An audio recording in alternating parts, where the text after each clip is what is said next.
औज़ुबिल्लाहि मिनश्शैतानिर्रजीम बिस्मिल्लाहिर्रहमानिर्रहीम। एक औरत की लाजवाब तौबा। एक मर्तबा नबी करीम सल्लल्लाहु अलैहि वसल्लम के दौर में एक औरत कबीरा गुनाह का इर्तिकाब कर बैठी। किसी को इसका पता भी नहीं था। ये मामला इसके और इसके परवरदिगार के दरमियान था, मगर अल्लाह ताला ने इसके दिल में ये एहसास डाला कि दुनिया की तकलीफ थोड़ी है और आखिरत की ज़्यादा है, और दुनिया की जिल्लत थोड़ी है और आखिरत की ज़्यादा है। लिहाजा मुझे चाहिए कि मैं अपने इस गुनाह को दुनिया में ही पाक साफ करवा जाऊँ। चुनांचे वो नबी करीम सल्लल्लाहु अलैहि वसल्लम की खिदमत में हाजिर हुई। अर्ज़ किया, ए अल्लाह के नबी सल्लल्लाहु अलैहि वसल्लम, मुझसे गुनाह सरजद हुआ है। अब सल्लल्लाहु अलैहि वसल्लम ने अपना रुख दूसरी तरफ फेर लिया। इसने दूसरी तरफ से आकर कहा, अल्लाह के नबी सल्लल्लाहु अलैहि वसल्लम, मुझसे गुनाह सरजद हुआ है। आपने फिर अपना रुख फेर लिया। अल्लाह के महबूब सल्लल्लाहु अलैहि वसल्लम ने चार मुख्तलिफ अतराफ में रुख किया और इसने चारों तरफ से आकर बताया कि मुझसे गुनाह कबीरा सरजद हुआ है। अब चार मरतबा क्यों रुख फेरा? इसलिए कि नबी करीम सल्लल्लाहु अलैहि वसल्लम से चार मरतबा गवाही लेना चाहते थे, क्योंकि इस वक्त तक हद जारी नहीं हो सकती जब तक गवाही ना हो।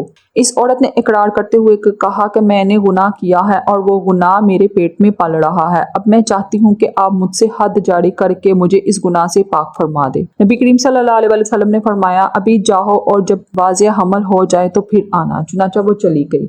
जब बच्चे की पैदाइश हो गई तो वो बच्चे को लेकर फिर आई और फिर अर्ज करने लगी कि ऐ अल्लाह के नबी सल्लल्लाहु अलैहि वसल्लम, अब आप मुझ पर हद जारी कीजिए। अल्लाह के महबूब सल्लल्लाहु अलैहि वसल्लम ने इरशाद फरमाया कि अभी इस बच्चे को दूध पिलाओ। चुनांचे वो फिर वापस चली गई। 2 साल दूध पिलाने के बाद वो नबी करीम सल्लल्लाहु अलैहि वसल्लम की खिदमत में हाजिर हुए। अर्ज करने लगी, अल्लाह के महबूब, अब मुझ पर हद जारी कर दीजिए। अब की बार जब वो आई तो बच्चे के साथ में रोटी का टुकड़ा था जिसे वो खा रहा था। वो बताना चाहती थी कि अब ये मेरे दूध का मोहताज नहीं रहा, अब इस पर हद जारी कीजिए। गौर कीजिए कि इसने वज़्या हमल से पहले अपने गुनाह का इकरार किया था, फिर 2 साल दूध पिलाने के भी गुजरे, मगर इसमें ऐसी इस्तिकामत थी कि वो बार बार आती रही। अल्लाह ताला ने इसके दिल में ये बात डाल दी थी कि मैं दुनिया में ही इस बोझ से पाक हो जाऊं। चुनांचे इसको संसार कर दिया गया। संसार करते हुए हज़रत उमर रज़ियल्लाहु अन्हा ने इसके बारे में कोई सख्त बात कह दी, मगर नबी करीम सल्लल्लाहु अलैहि वसल्लम ने इरशाद फरमाया, उमर, इसने ऐसी सच्ची तौबा की है कि अगर मैं इसकी तौबा के अजर व सवाब को शहर वालों पर तकसीम कर दिया जाए तो शहर के सब गुनाहगारों की मग़फ़िरत हो जाए। सुभान अल्लाह। जब भी हम अपने अल्लाह रब्बुल इज़्ज़त के हुज़ूर अपने गुनाहों का यूं इकरार करेंगे तो अल्लाह हमारे गुनाहों को माफ फरमा देंगे और आइंदा गुनाहों से हमारी हिफाजत भी फरमा देंगे। फिर देखना कि सीने में इल्म की मार्फत की भी ऐसी शम्मा जलेगी कि अल्लाह रब्बुल इज़्ज़त इसके नूर से पूरी दुनिया को मुनव्वर फरमा देंगे। जी हाँ, जब कोई कारीगर कोई मास्टर पीस तैयार करता है तो वो सब लोगों को दिखाने के लिए इसे बतौरे